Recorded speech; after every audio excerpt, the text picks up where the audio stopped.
Coba kita lihat, wajah orang pasti berbeda-beda, gak ada yang sama. Menunjukkan bahwasanya rezeki manusia juga berbeda-beda. Allah Subhanahu wa Ta'ala memberikan rezeki kepada manusia, baik kepada orang kaya atau kepada orang miskin, orang yang alim atau orang yang awam sekalipun, dengan kadar yang berbeda-beda, sesuai dengan wajah mereka. Wajah mereka berbeda, maka ilmu yang Allah Ta'ala bagikan kepada manusia juga berbeda.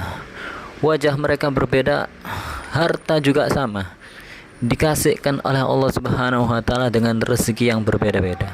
Tinggal bagaimana cara kita menyikapi. Kalau seandainya ada orang kaya, maka dia harus bersyukur dengan kekayaannya. Andaikan ada orang miskin, maka orang miskin harus ridho dan bersabar dengan kemiskinannya. Karena sebentar lagi, andaikan dia meninggal, wafat dalam keadaan husnul khotimah, mati membawa Islam, maka dia akan mendapatkan surga Allah Subhanahu wa Ta'ala.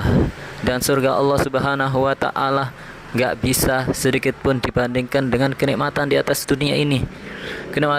Kenikmatan di atas dunia ini, walaupun nikmat, senikmat-nikmatnya kenikmatan di atas dunia ini, tidak akan sebanding dengan kenikmatan yang ada di akhirat kelak nanti.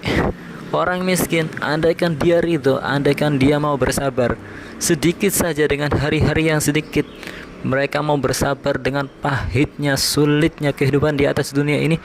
Ketika mereka menempuh perjalanan di atas dunia ini yang begitu sulit, yang begitu sukar, yang begitu pahit, yang begitu sakit, mereka mau bersabar. Bentar lagi mereka akan mendapatkan kenikmatan surga Allah Subhanahu wa Ta'ala. Sebaliknya, orang-orang kaya, mereka yang berlaku seperti Fir'aun, kelakuannya seperti Namrud, mereka yang selalu menyombongkan dan memamerkan kekayaan mereka di hadapan banyak orang hanya untuk sedikit daripada pujian manusia.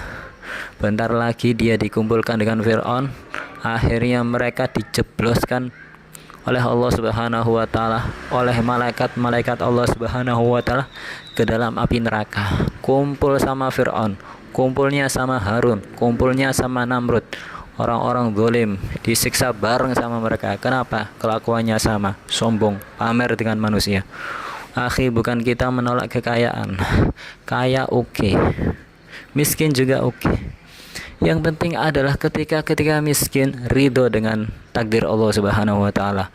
Yang penting ketika kita itu kaya, maka kita bersyukur dengan cara mensedekahkan harta kita kepada banyak orang.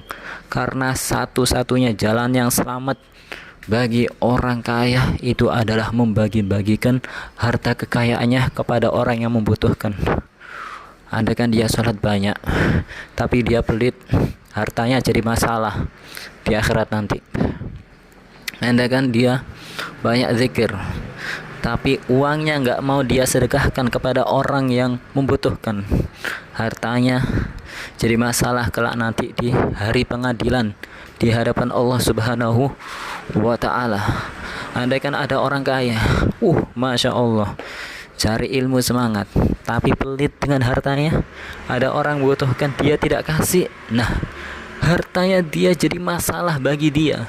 Jadi harta itu juga suatu masalah. Andaikan banyak, andaikan tidak dia sedekahkan, andaikan dia tidak bagi-bagikan kepada fuqara masakin.